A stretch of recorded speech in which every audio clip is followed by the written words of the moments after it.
I'm Bradford Lassiter, and welcome back to another episode of the Lassiter Factor Monthly Report, the show where I break down everything that happened in the world of movies and TV.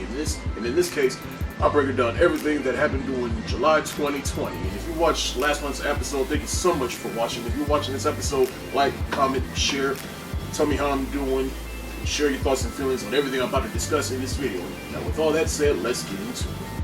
First, I will break down some noteworthy movie news that happened during the month. Now, if you watched the first two episodes, you know I've been keeping up with this current pandemic we're in and how that is affecting the movie industry. And right now, things seem to not be getting better because theaters were supposed to open back up in late July, which clearly didn't happen. And so, a whole bunch of movies got pushed back or pulled from the schedule either weeks later, a couple months later, or indefinitely. Obviously, the big one that everyone has been looking forward to is the new Christopher Nolan film, Tenet, which was supposed to come out, I think, like mid-August, but got pushed back to September 4th. But the release strategy for this movie is this. It's going to get released in a whole bunch of different countries first, and then over here in the U.S., we're like the last ones to get it. It's going to be opened up for in select cities for a limited time, and then after that, I'm not quite sure. The new Russell Crowe movie, Unhinged, was supposed to open back up in late July, I think July 31st, but then that got pulled from the schedule indefinitely. The live-action Mulan was another film that was supposed to open back up in August, but then that got pushed back indefinitely. In fact, I remember that movie was supposed to come out in March. It ran its whole ad campaign and everything. It had its premiere and everything, and then COVID just came in and said, stop right there. The new Bill and Ted movie, Bill and Ted Face the Music, was all supposed to come out in August, but then over Comic-Con, or Comic-Con at home I should say, it was revealed that the movie will get released, I think, in a couple of cities for a limited time only, and then it will get released on VOD. Now, Bill and Ted, I'm not particularly looking too forward to that because I never saw the first two, but I probably will at some point. I'll watch those and then watch the newest film. A Quiet Place Part 2 is another movie that was supposed to come out in March, but then that got pulled from the schedule and was scheduled to come out in September, but then it got pulled from the schedule again and will now get released April 23rd, 2021. The new Conjuring movie, The Conjuring, The Devil Made Me Do It, is another film that was supposed to come out in September, but then that got pulled from the schedule until next summer. The new Candyman movie was supposed to come out in June, but then got pushed back to September 25th, but then that also got pulled from the schedule once the new Halloween movie, Halloween Kills, pulled itself from the schedule and is now going to get released on October 16th. And like I said, the new Halloween sequel, Halloween Kills, was supposed to come out in October, but then that got pushed back a whole year. The new Top Gun sequel, Top Gun Maverick, was supposed to come out months ago, but then that got pushed back to December, but then that got pushed back even farther to June of next summer. So those are movies that either got pushed back or pulled from the schedule indefinitely until further notice. As for the movies that are still scheduled to come out for the rest of the year, as of right now, things may change, we don't know. Antebellum, which is a horror flick that's starring Janelle Monáe, that is the first to get opened back up and is scheduled to come out on August 21st. So I'm kind of looking forward to that because it's Janelle Monáe and she's a pretty decent actress and can't wait to see what she does in that type of movie. The New Mutants, a lot of us were hoping over at Comic-Con at home to get reviewed that movie would get released on VOD, but no, they're sticking to the release date of August 28th. Wonder Woman 84, it is still scheduled to come out October 2nd. The new Kingsman sequel, or prequel I should say, titled The Kingsman, is still scheduled to come out in September. Black Widow is still scheduled to come out November 6th. The new Pixar film Soul and the new James Bond film No Time to Die is still scheduled to come out November 20th. The new Ryan Reynolds film, Free Guy, is scheduled to come out December 11th. The new Dune remake, which is directed by Denis Villeneuve, is still scheduled to come out December 18th. And finally, the Coming to America sequel is still scheduled to come out December 18th. Now, those last couple of movies, ain't no trailer or any type of ads been played for it yet, but it's a good thing it probably is not because you don't know. Anything could happen in the next couple of months, but we shall see. It's good that I waited till now to make this video because it is revealed at the last minute that Netflix is going to release pretty much what might as well be UPN's entire black sitcom lineup. Now, as someone who grew up during that time period, I rejoice because damn Netflix, I just got finished rewatching Community and now you want to keep me from watching more new movies and TV shows by throwing on some classic sitcoms on there? Hey, sign me up. Now, as you can see, I put up this tweet right here of all the black sitcoms that will get released on Netflix, and one of them, depending on whenever I get this video out, is already on Netflix right now, and that is Moesha, which is starring Brandy. That's one I didn't watch a lot of when I was growing up, but I know my older sister, she really liked that show, and she was a huge fan of Brandy during that time period, so I'm pretty much she's going to be watching the hell out of that show on Netflix. The Game seasons 1 through 3 will get released on August 15th on Netflix. Now, a lot of you may know that The Game, the first 3 seasons, it started out on the CW, which the CW is pretty much UPN and the WB network combined together. So, now I did like the first 3 seasons because I watched the reruns on BET after the show got canceled for a couple of years, and then the show got revived on BET, and I'll admit those first 2 seasons on the BET, they were pretty decent, but then after that I felt like the show just kind of declined, especially once actors started to leave, which is Tia Mowry and I think Pooch Hall, that was the name of that actor, and Brittany Daniels. Well, Brittany Daniels, in her defense, she left the show because she got sick, so I don't blame her for leaving the show for a couple of years to go get healthy. But I feel like once the show got to BET, the show just kind of declined, but those first 3 seasons under the CW, I thought those were probably the best seasons. Sister will get released on Netflix on September 1st. Now that is a show I definitely watched a lot of, especially when it was airing on Disney Channel, which I would hope that show would have got released on Disney Plus, because I noticed that they had Smart Guy, which is starring T and Tamara Mowry's little brother, Taj Mowry, but I'm just hearing that Sister, it started out on the WB network. It started out on UPN, and then they aired the rest of the seasons on the WB network, but I can't wait till we watch Sister on Netflix. Girlfriends is another sitcom that a lot of people loved, especially during that time period, because it had Tracy Ellis Ross, which right now is probably a good time because we're kind of in a renaissance of Tracy Ellis Ross, because she's in a couple of movies and she's on the show Blackish right now, so that show will get put on Netflix September 11th. The Parkers, which we all know has Monique on it, that will get released on Netflix on October 1st. That's another show that I watched a significant amount of back in that day, so can't wait to rewatch that. Half and Half is definitely probably one of the more underrated shows. It had S.S. Atkins and I'm blanking on the actress's name right now, but she's on there, but y'all know who I'm talking about, the 2 lead actresses on the show. But that is an underrated show. I can't wait to rewatch that. And then finally, 101, which has Flex Anderson and Kyla Pratt, that will get released on Netflix October 15th. And I definitely can't wait to rewatch that, because that's another show that I think is underrated, and I watched a lot of growing up. And so every month I've been rewatching all the MCU movies that feature Black Widow. May I rewatch Iron Man in June. Last month I watched the first Avengers, and now this month in July I will watch Captain America. Now before we go into my next segment, let's transition by talking about my journey to Black Widow, which, as I said earlier, is scheduled to come out November 6th. Hopefully. America's Civil War. Which I remember, Captain America Civil War, everybody talked about how so much better that movie was from the first film, so I was like, really?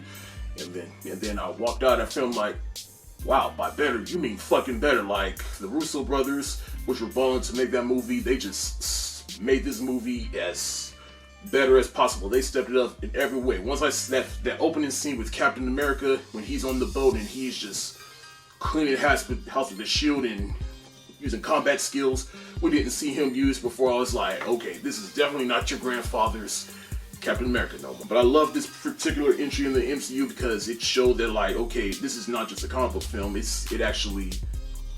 They're actually pulling from different genres and making something really special. With this particular film, they turned a comic book film and turned it into a political thriller. And it's the film that definitely shook this universe up because it was revealed that Hydra has been secretly inside S.H.I.E.L.D. the whole time. But of course, I've been rewatching some of these films through the looking glass of Black Widow. And as I said, with each film, Black Widow as a character, she just gets better and better. And Scarlett Johansson, she gets better and better with the character. And I love the relationship between Cap and Black Widow because there was not a romantic relationship in this film. They were pretty much work husband and wife in this movie. And to me, that's just more realistic because, let's face it, platonic relationships do exist in the work world. But it's always fun to rewatch MCU movies, and it was definitely fun rewatching this movie through the looking glass of Black Widow. And so next month I will rewatch Age of Ultron. And now for my next segment, I will break down all the movies and TV I watched during July 2020. Lately, I've been in a real Christopher Nolan mood lately, and so I've been rewatching some films I've seen before and rewatching some films that I've never seen before, like particularly Memento. I think I've tried to watch this movie once before, but I was just kind of bored by it, but I gave it another shot, and then once I saw what he was going for, I love this film. This movie is fucking genius. This movie is being told in reverse, and but I know this is definitely a movie that I'm going to have to rewatch over and over again because I'm going to find something new every time. It's just right now, I'm just not rewatching it right now because it's only got so much time in my head. I got 15 other things I'm trying to do. But Memento, definitely a masterpiece, which is why I gave it the hands up emoji. Another film that I think is quite underrated, particularly for a Christopher Nolan film, and that is Insomnia. I just remember I saw this movie back in the day when I was much younger, back on TV. And it was one of the first movies I saw. I was like, holy shit, Robert Williams can act, and of course Al Pacino and Hilary Swank is in this movie, but little did I know that this movie was directed by Christopher Nolan, and it's definitely the first movie that showed that, okay, Christopher Nolan, he can make a studio film. But this is one of the best detective films probably in the past 20 years, so definitely a masterpiece, which is why I also gave it the hands up emoji. Another movie that I saw back in the day is called Divine Secrets of the Yaya Sisterhood. I don't know why this movie just popped up in my head for some reason and I said, you know what, I want to watch this movie. Now, granted, this movie ain't particularly perfect, but it's definitely a good movie because mother-daughter relationships are definitely a complex relationship, and this movie explores that. And some great performances by Sandra Bullock, Ashton Judd, Ellen Bernstein, James Garner, Maggie Smith. Maggie Smith, she is hilarious in this film, and because it's funny, the most I've seen of her is in the Harry Potter films, but in this film, you've seen a side of her that I've never seen before. She is hilarious. But Divine Secrets of the Yaya Sisterhood, if you've not seen this, I highly recommend it. So definitely see that. So during the month of July, we have the untimely passing of John Lewis. Now, granted, I didn't particularly know who he was, but I've heard of all the things he did, and so that got me curious, and so I watched his documentary, John Lewis, Good Trouble, just recently at the time when I'm recording this video, and yeah, if you do not know who he is, and if you've not seen this documentary, I highly recommend you watch this. Definitely a good history lesson. And now to transition into my next segment, I will talk about some noteworthy movie anniversaries. Like how in July, we are celebrating the 20th anniversary of that very first X-Men movie that was directed by Bryan Singer. 20 years, wow.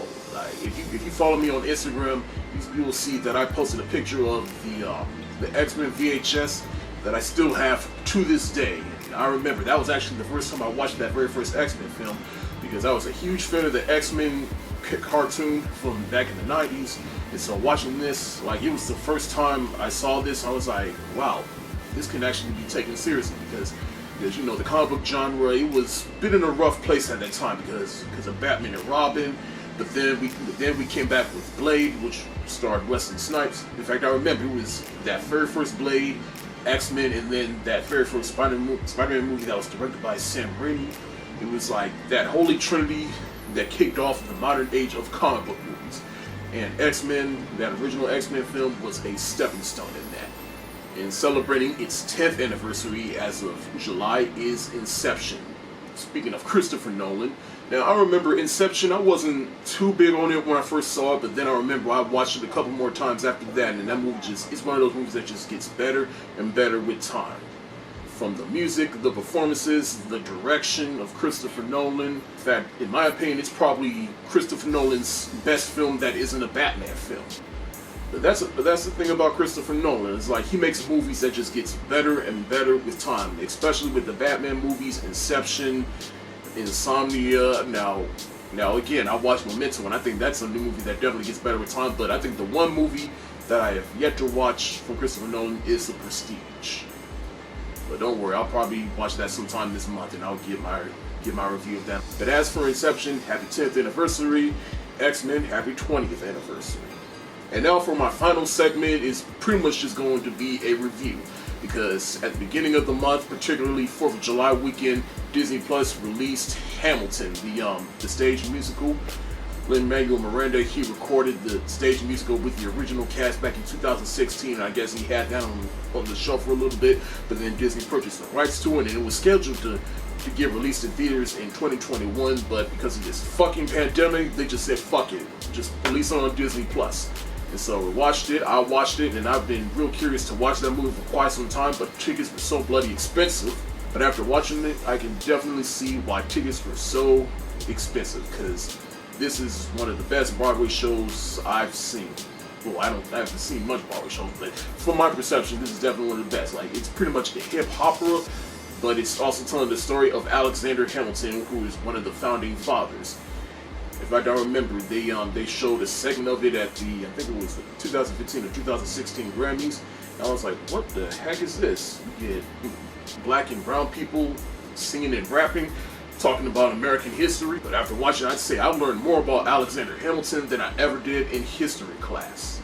And I'll tell you, I even got some of my roommates hooked on it. Like, I have a roommate that he was on quarantine for a couple of weeks, and he's just been in Hamilton mode all month. And I'm slowly but surely getting into Hamilton mode. I'm slowly but surely becoming a Hamilton fanatic. I'm not throwing away my shot!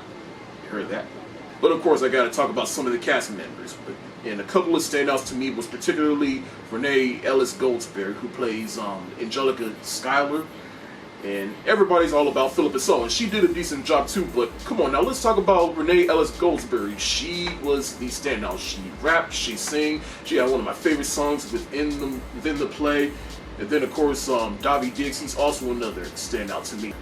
Prior to watching Hamilton, and I know he's in the movie Blindspotting, which I have yet to see at this point, but after watching Hamilton, it took Hamilton for me to realize how talented he was, and I'm definitely going to make a bigger effort to watch Blindspotting, but he had to play two different roles. He played Lafayette and he played Thomas Jefferson, and he was pretty much the he stole the show as Thomas Jefferson. And then of course Lin-Manuel Miranda, well, I already know who Lin-Manuel Miranda was prior to Hamilton, and he made the music for Moana, which he already has sainthood in my book for that, because Moana is one of my favorite animated films of the past decade. I already mentioned Philippa Soo. Leslie Odom Jr. He was real good as Aaron Burr.